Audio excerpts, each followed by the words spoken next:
What's up guys, DAVECHER here, and today I'm going to be doing the third bonus tutorial.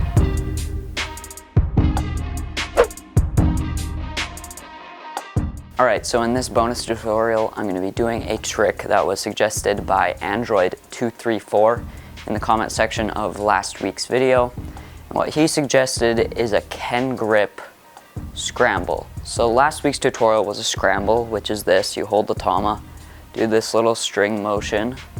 It's a nice little transition piece in spacewalks. But for this week, we're going to be doing that with the Ken. So I'm not sure what exactly he means by that trick, but I'm guessing this is what he means right here. Here's an example of the trick. This would be one scramble, like that. You can do two. And then you can go down spike or something like that. Alright, so to start off with this trick, just like we did with the tama, we're going to start with the piece that you're scrambling in your dominant hand. For me, that's my right. So that means the tama will be to the left. If you're left-handed, the tama will be to the right. So we're going to start like this in Sarah grip. If you guys don't know what Sarah grip is, it's this grip right here. There's a bunch of different variations of it.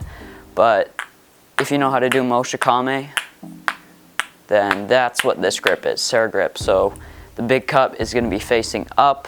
You're going to have your pointer finger, middle finger, and thumb kind of on the Ken here. Sometimes I like to put my ring finger and pinky on the small cup. Sometimes you can have it here, but for a little bit more stability and control, you can have it on the small cup like that. So just get comfortable with this Sarah grip. And now we're going to start this trick. So hold the tama to the left, make sure the big cup is facing up in Sarah grip, and you're just going to let it swing. So give the tama some momentum, like this. And as it comes around like this, you're not actually going to really feel the string start to wrap around your hand like you do with the tama scramble. What you're going to do is when the tama is around this point right here of the rotation or the swing, that's when you're going to let go. So you're going to let go, but the Ken is going to kind of keep doing its motion, and you're going to catch it back in Sarah grip like that. So what the Ken does is basically does a full 360. It doesn't really look like it, but as you swing it, it's going to do a full 360. And you kind of need to imagine you're flipping it out to the right of your body, if you're left-handed to the left, and kind of do this motion, get comfortable with it. You give it a little bit of a toss, nothing too crazy, and then you spot that Ken. And when the tama is at around this point of the rotation coming around, that's when the Ken is going to be done its rotation, because if you imagine, if the tama is at this spot, the Ken is going to be facing straight like this. So that's when you're going to catch it.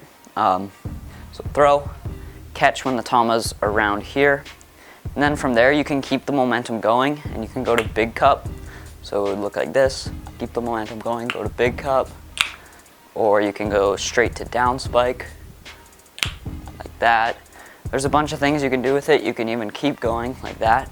I find this one is a little bit more hard to control than the tama scramble, because you are actually like fully letting go of the Ken for a longer period of time than with the tama. So this one's going to be a little bit harder, but it shouldn't be too hard. With a little bit of practice, you should be able to get it. Just be comfortable with Sarah grip. Remember, the time of release is right here as the Ken is at this position, and then the time of grabbing it is when the tama comes around and it's back in its Sarah grip position, which would be a full 360. So when you're doing this trick, another tip is just to completely watch the Ken pretty much. You don't really have to watch the tama, just watch the Ken. When you see it coming around right here, that's when you can start to grab it. So don't really focus on the tama too much when you're learning it. Just focus on the Ken, grabbing it nice and clean, doing a clean rotation. And yeah, that's pretty much it for this trick. It's a pretty fun one that you can add into stuff. Yeah, hopefully this helped a little bit. If you guys have another suggestion you think I should do for these bonus tutorials, leave it in the comment section below. And if you guys liked it, make sure to leave a like, make sure to subscribe, and I'll see you guys in the next video. Peace.